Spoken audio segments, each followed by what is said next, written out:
PokéPark Wii!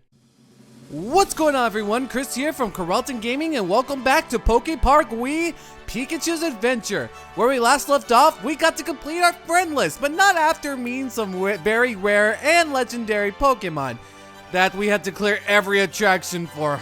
Don't remind me. This time, we do have one more thing to do before we end off our adventure. Letting you know straight off, this is the final episode of PokéPark Wii, at least for the series. I might go and do, some battles and on the skill games and all that, like I've said last episode, but that would just be more of a side thing, if you guys really want to. It's not really part of the series. But I do want to go over some miscellaneous stuff that we weren't able to talk about before.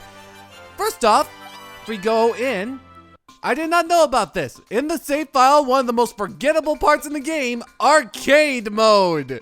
Yeah, I would have done this like around, I don't know, when we did the passwords and uncovered maybe the surfboard or the balloons, but I honestly did not know about this. These are just basically going over attractions, and yeah, they're just the same thing. You can play over the attractions just for fun. I don't know why they did this. It's not really the main point here. And you can play as the legendaries now, which is nice. I mean, after you cleared them, but still, that's not really impressive. I guess if you want to introduce your friends to it and make them think about picking it up, but yeah, it's not really worth it. In fact, this is not even worth it if you want to try to friend the legendaries. So yeah, really, this is one of the most forgettable parts of the game. But there's also other stuff I want to go over, and that's little miscellaneous stuff that we haven't gotten a chance to go over before. First off, I want to go over one of the most really important parts about this game. The gameplay? No, of course not. The soundtrack. Let's admit, this is not really the best soundtrack you can hear in the Pokemon series. I mean, aside from the meeting place and maybe a couple of boss attractions, like, not counting Rayquaza, the soundtrack is not really that great, where it's like it plays a couple of parts of music, then just goes silent and then plays it back again. Not really one of the greatest. While there are some good tracks, it's not really that superb. But did you know there was actually unused music that wasn't going to be available in the game? Yeah, who knew? This first one was actually going to be, I would guess, maybe like a skill game or something.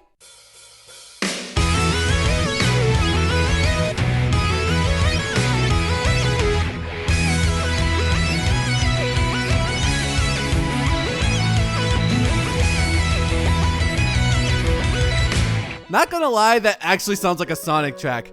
But wait, it gets funny. There's actually a similar one to this one. I'm guessing this would have been played in the attraction, but really it's just the same song sped up.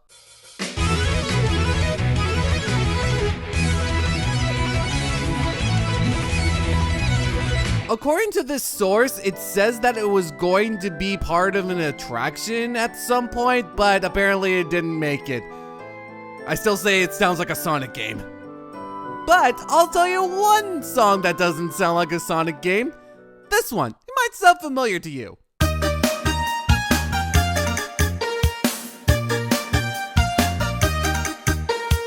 Yeah, it's the Pokemon Center music. And it sounds so cool. It has like a cool little island theme to it.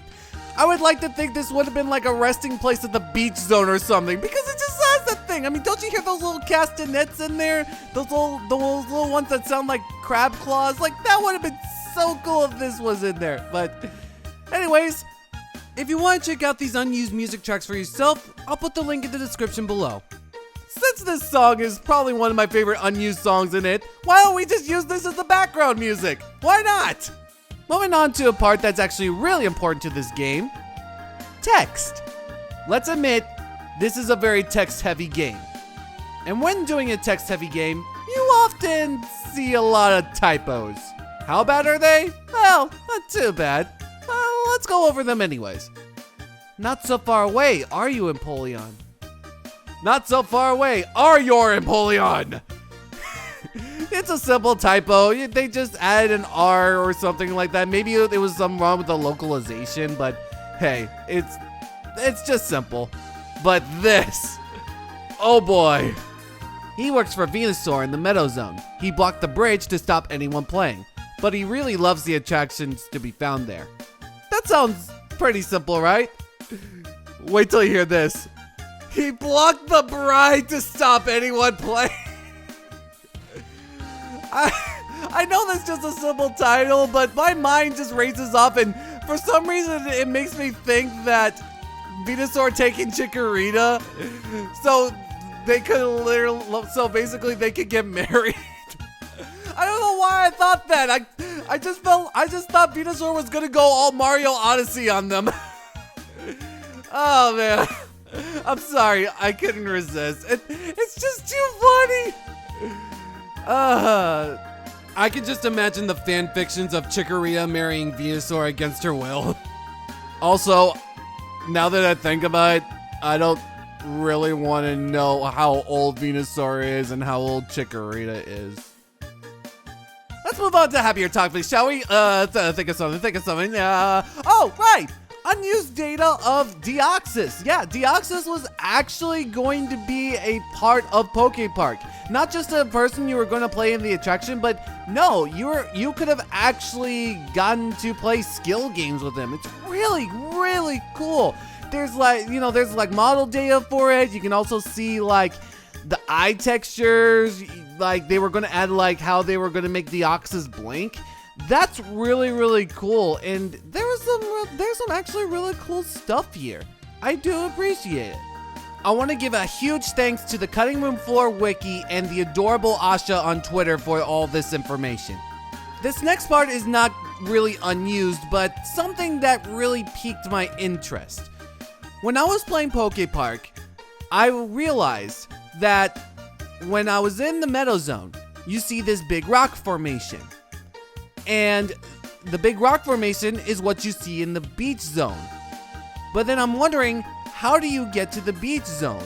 Because the entrances to each zone from the meeting place is on different sections. Like the beach zone is on the right side and the meadow zone is on the left side.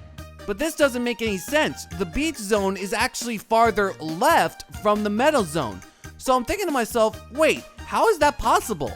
Did like the developers forget something, or did they just have it as an afterthought and they just didn't have time to play it out? Well, no, I was actually wrong about this. I would like to give you attention to the PokéPark map. Yeah, there's actually a PokéPark map here.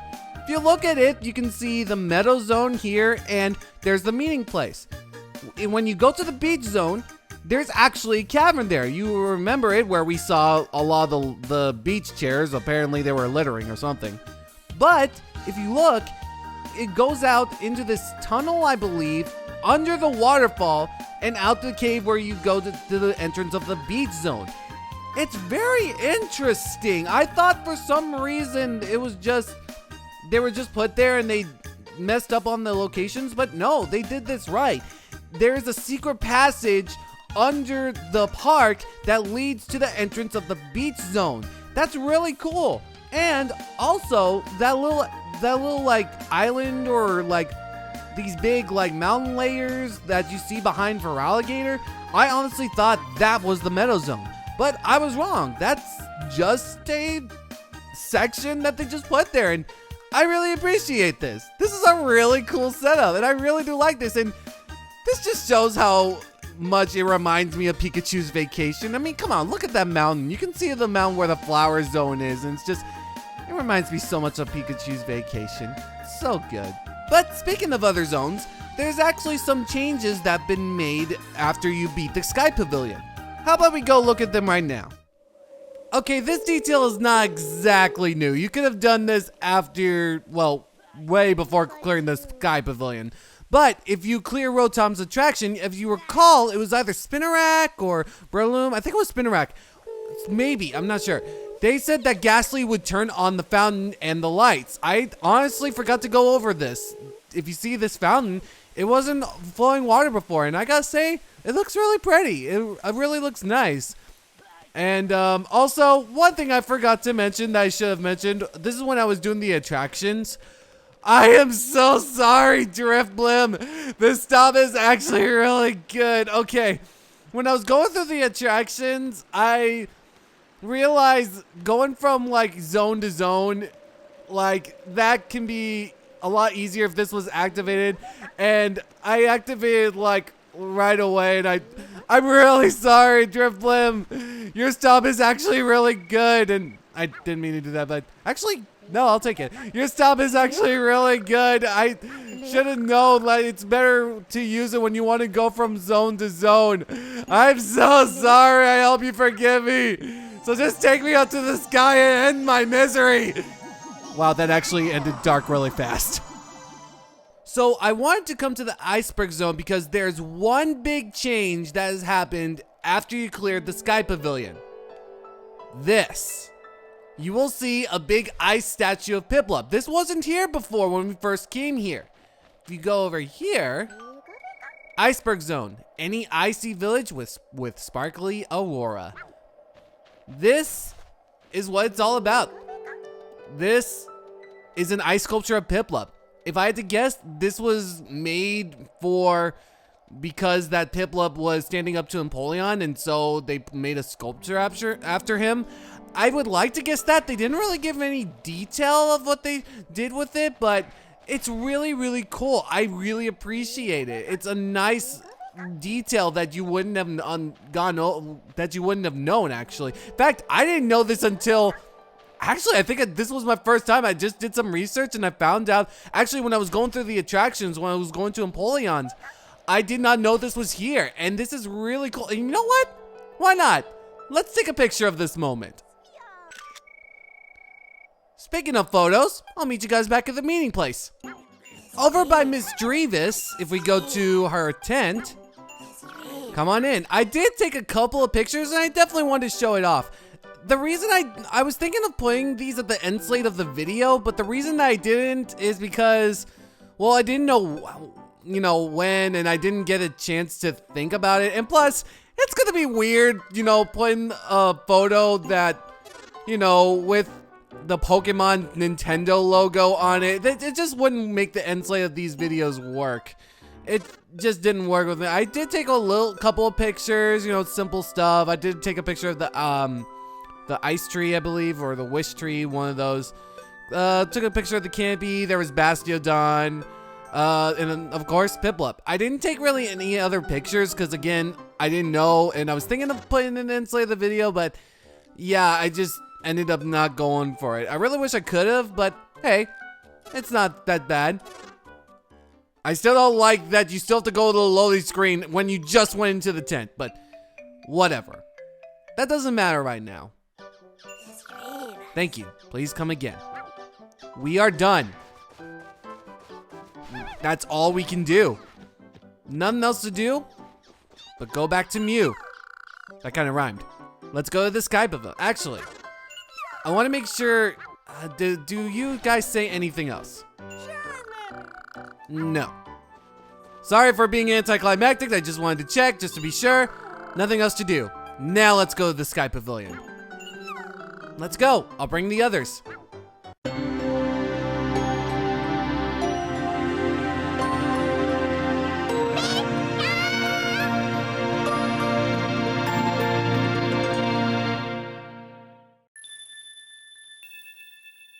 Welcome back to the Sky Pavilion. Hey, Mew. It's great to see you again. I'm glad you've come to play with me. It looks like you have more friends than before. Let's have a look at the rainbow. It may be even brighter. It may be even more beautiful than it was before, too. You're amazing. You have become friends with everybody in the PokéPark. Look, everyone's here to celebrate.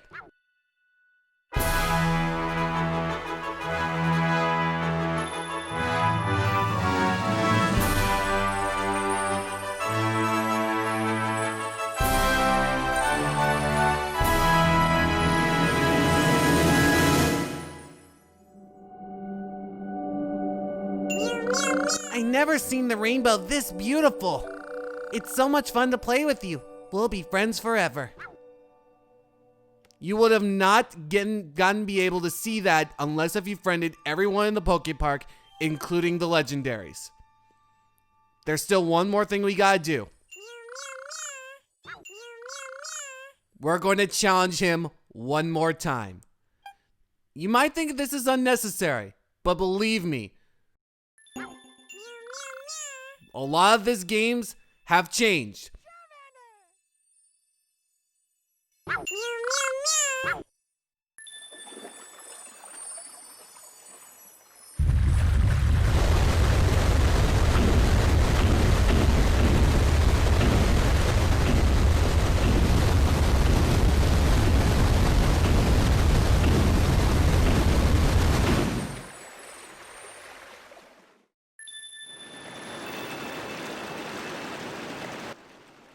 It may look like the same obstacle hop as it was set up before, but a lot of these platforms are like a lot more separated. If you have to, you can use your dash. And wow, I really messed up. But yeah, these, really?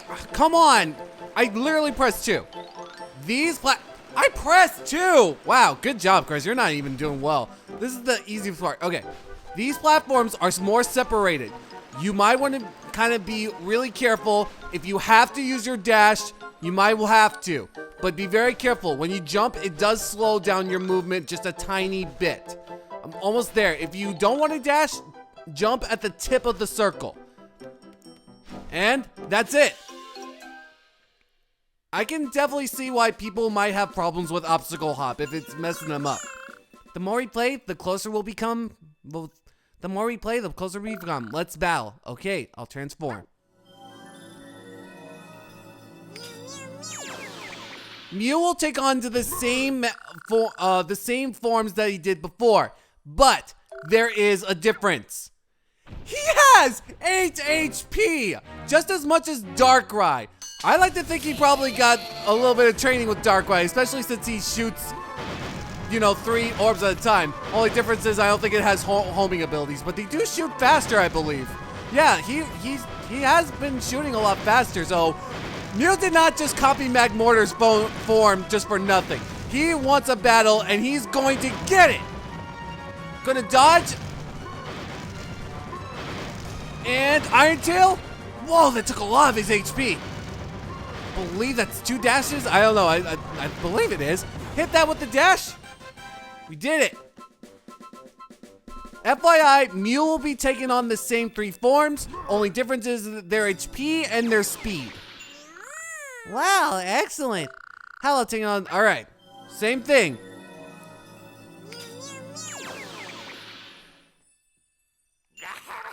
I know this seems repetitive, but I feel like this is a good time to do it, as it will make us closer with Mew. Let's see how powerful he is with Garchomp this time. It's still 8 HP. Still has that ground weakness, as all Garchomps are available. Alright, hit that dash. That's half the damage. Can I hit it with an Iron Tail? I actually want to see. Ow. Iron Tail. What? Hit me with an Earthquake, and I hit Iron Tail before that. There we go. I gotta be very careful. Dash and Iron Tail. This might be a really hard one, especially maybe if it's your first time. Maybe not like, maybe if it's your first time when you first came here. I don't know. Hit it one more time. I think an Iron Tail might be able to do it. There we go.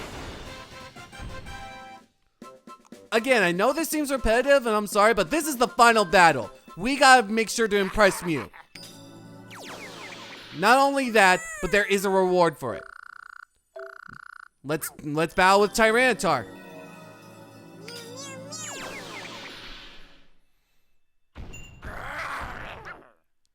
Also has 8 HP, and again, a lot faster. Charge it up. Iron Tail. Wow. Oh yeah, I forgot that Dark Pulse is super fast. Maybe getting out of the way wasn't the best idea. Oh god. Ugh. Oh wow, the Earthquake. I thought I was almost screwed up. He hit me with the Dark Pulse.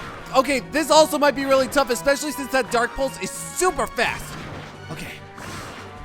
I'm not sure if I'll be able to talk here. You know what? I mean, I'm gonna have to dash for it. I don't think I can do Iron Tail. I think dashes are the only way to solve this. Oh gosh!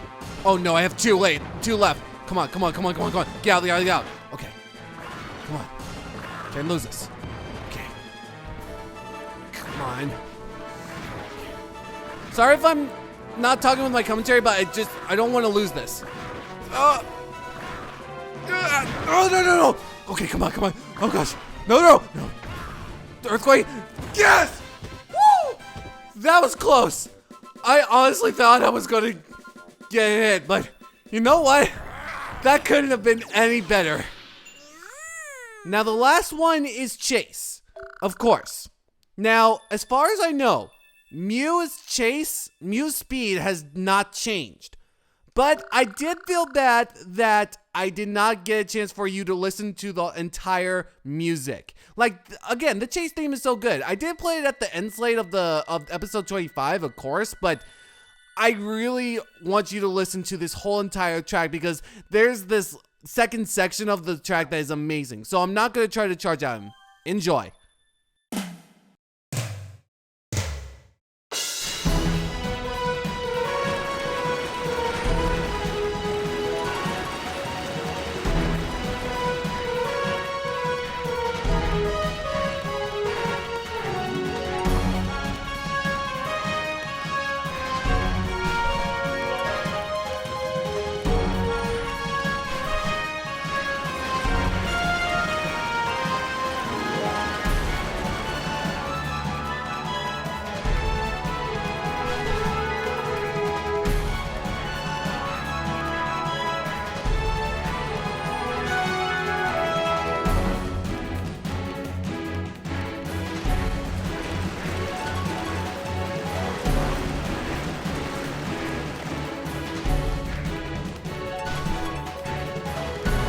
Just thought I'd let it play because it is a wonderful, wonderful song. One of my favorites, in fact.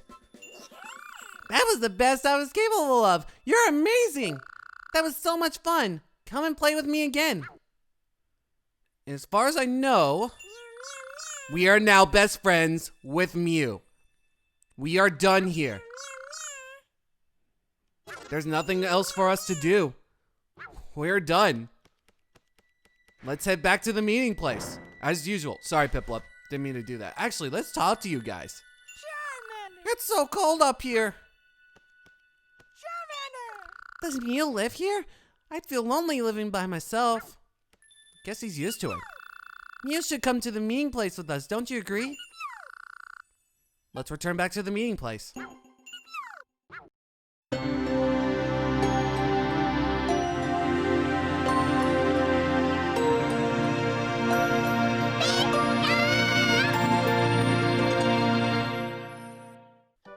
That's it. We are done here. There's nothing left to do but go over the credits. And I really just feel like this should not be gone unseen. Because we gotta give tribute to these wonderful, wonderful developers of this game. I really find this to be very underrated. So I hope you enjoyed this, and while we're doing this, I want to thank some people. Of course, I've already sent my thanks to the Cutting Room Floor Wiki and the adorable Asha. Again, I really thank you for giving me the info. Again, it's so amazing. I really appreciate them. Next, I want to give a great shout out and a big thank you to my friend Nick for going over the videos. I really appreciated what he's done, you know, going over the videos and making sure that some of the jokes I've used were fine, you know, making sure they weren't too long or too short. It was just I really appreciate him, and he's helped me out with the series. Next, I want to thank Brian Robinson and, of course, my friend Double R for the help of the Carlton Gaming logo. The reason I say that is because my Carlton Gaming logo is, as you know, is the same logo that you saw with the Espeon. So he gave that to me for Christmas, and I really enjoyed it. It was just I really appreciate it, and I'm like, you know what? Why not make a gaming logo out of this? And so I handed it off to Double R and see what he could do, and he gave me the logo, and I really appreciate it. This looks really good. I would kind of, the thing is, he did give it to me for Christmas one time, and technically he did not make it. He told me he got it from a person and then just gave it and wanted to give it to me for Christmas, and I asked, do you know who originally made it? And he won't tell me. So thanks to whoever who actually did do the drawing of it, who actually did do the illustration of it, because you are amazing. You know who you are. Whoever you are, you know who you are.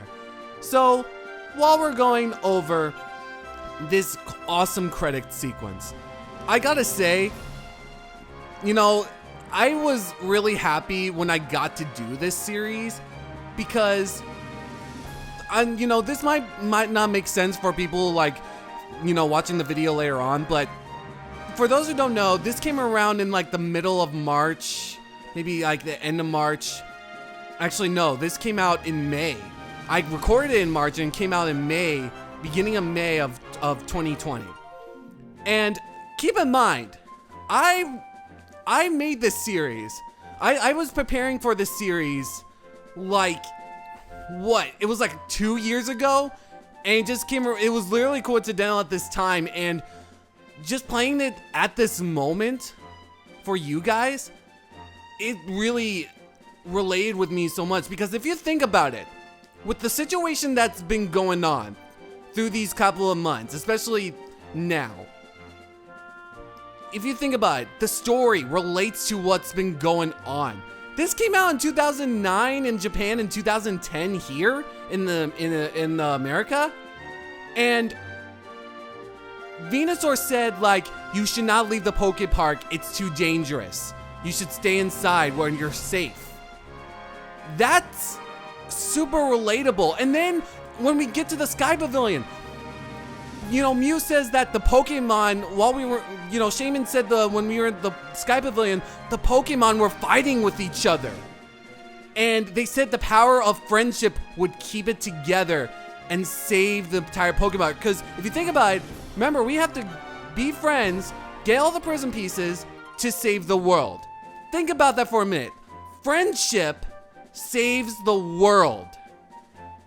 That just itself shows how real this has been. And just, again, I've been preparing this for like, what? Like 2 years ago, and it just came around this time at a perfect point. I knew I wanted to have it at the third game of the series, having Code Lyoko first, Crash Bandicoot second, and this game third. It really is amazing, and I just want to say thank you all for watching. This series was my therapy. I wanted to show you what this game was like, and if you just tuned in and you didn't know about it, I really suggest you either playing this game for yourself or watching this series just of how real this is, especially during this time. And if you're watching this in the future, I hope you get a chance to watch this, and I hope you feel it, of what's been happening. The power of friendship matters. The power of friendship saves the world. That's how important this lesson is. And to think, it's a Pokemon spin-off of all places to give us this lesson. The power of friendship keeps us alive. The power of friendship saves the world. Thank you so much for watching. And I'll see you guys in my next Let's Play. Because we still have to save the world. There's more than one way to save the world. Thank you so much for watching, and I'll see you guys next time.